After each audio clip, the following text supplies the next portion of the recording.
Robert and Lulu, just tell us a bit about this disorder, about paraneoplastic neurological syndrome, and because we'd like to hear about it, what exactly it is. It's a very brutal and unkind disease. It just does to a person dignity. It's unmanageable. I mean, my wife would be the first one to tell you that her greatest asset in life is her independence. The fact that she was able to put herself through college, and the fact that she worked and paid her own way, and never needed any help, and was always helping others. And that was her position in life, her independence. And this disease robbed her of her independence to a certain extent, but didn't break her spirit. And what was it? How did they find it?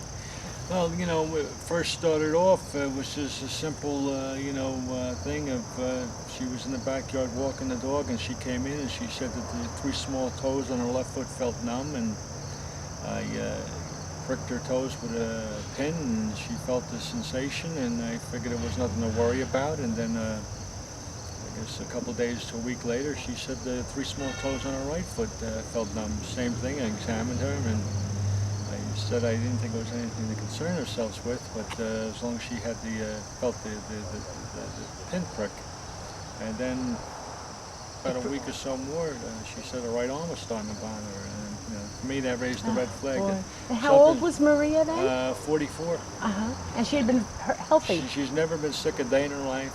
She wouldn't even take an aspirin for a headache. She would write the headache out. She was just a dynamo, right? Yeah, just wonderful. And she didn't want to go to the doctor, and one of her greatest assets and weaknesses is her stubbornness. So, I said, we'll go to the doctor. If the doctor says nothing to worry about, then we'll forget the whole thing. I says, but at least let's just get in front of a doctor and see what they say. So we went to the doctor, and the doctor, I remember looking up in the air when I described the numbness in the toes.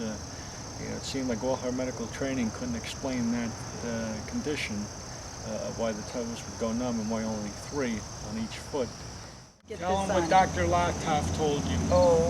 I told Dr. Latov, thank you for saving my life. And he said, don't thank me, thank your husband, because he'll take no for an answer.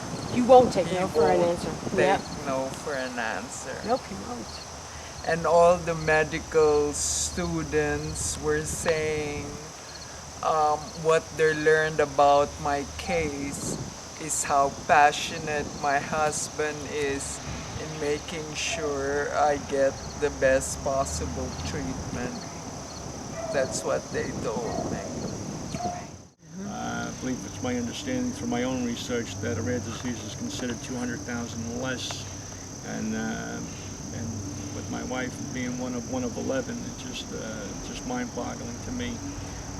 For anyone who doesn't have a voice, doesn't know where to turn, there are organizations to support in your time of need. For us, it was the National Organization of Rare Disease.